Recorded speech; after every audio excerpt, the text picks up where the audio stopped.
ભારત પાકિસ્તાન વચ્ચે યુદ્ધની તણાવભરી પ્રવર્તમાન પરિસ્થિતિને ધ્યાનમાં રાખીને સૈનિકો તેમજ પ્રજાને બ્લડની તાત્કાલિક જરૂરિયાત ઊભી થાય તો બ્લડને પહોંચી વળવા રક્તદાન અભિયાન શરૂ કરવામાં આવ્યું છે। તેના ભાગરૂપે મોડાસાના બીએપીએસ સ્વામિનારાયણ મંદિર ખાતે રામાણી બ્લડ બેંકના સહયોગથી રક્તદાન કેમ્પ યોજાયો હતો। ત્યારે હરિભક્તો દ્વારા રક્ત એકત્રિત કરીને જરૂરિયાતમંદ સૈનિકો સુધી પહોંચાડવાના ઉદ્દેશ્ય સાથે રાષ્ટ્રહિતમાં એક મહત્વપૂર્ણ પગલું ભર્યું હતું। तो भारत माता की जय અને જય હિન્દના નારા સાથે હરિભક્તોએ સૈનિકો માટે રક્તદાન આપીને માનવતા અને રાષ્ટ્ર સેવા માટેની પ્રતિબદ્ધતા દર્શાવીને સૌ ભારતીયોને સ્વૈચ્છિક રક્તદાન કરવાની અપીલ કરી હતી।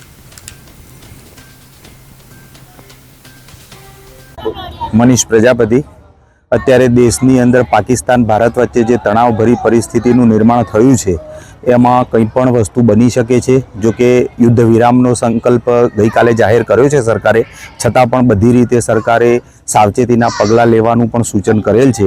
તેમાં આપણે યુદ્ધ વખતે ત્યાં જે સૈનિકો છે, આપણા સિવિલિયન હોય, એ દરેકને કોઈ પણ પરિસ્થિતિમાં બ્લડની રિક્વાયરમેન્ટ પણ ઊભી થઈ શકે છે।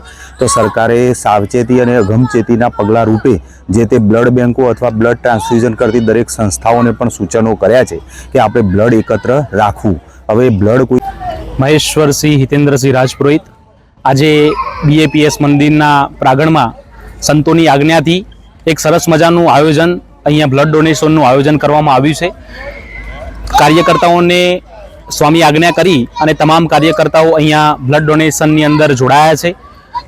આપ સૌને ખબર છે કે વિશ્વની અંદર ભારત અને પાકિસ્તાનનું જે યુદ્ધની ગંભીર જે અત્યારે યુદ્ધ સર્જાઈ રહ્યા છે એની અંદર આપણા જવાનો, આપણા સૈનિકોને એની બ્લડની પણ એની અંદર જરૂર પડતી હોય છે। તો સરકારની એક ગાઈડલાઈન કે તમામ જિલ્લાઓની અંદર, તમામ ગામડાઓની અંદર અને તમામ આપણા જે ત્યાં આપણે બોર્ડર પર જઈને તો આ કરી નથી શકવાના, આપણે લડી નથી શકવાના, પણ એક બ્લડ એવું એક રક્તદાન છે કે જેનાથી આપણે સૈનિકોને પણ મદદ કરી શકીએ છીએ।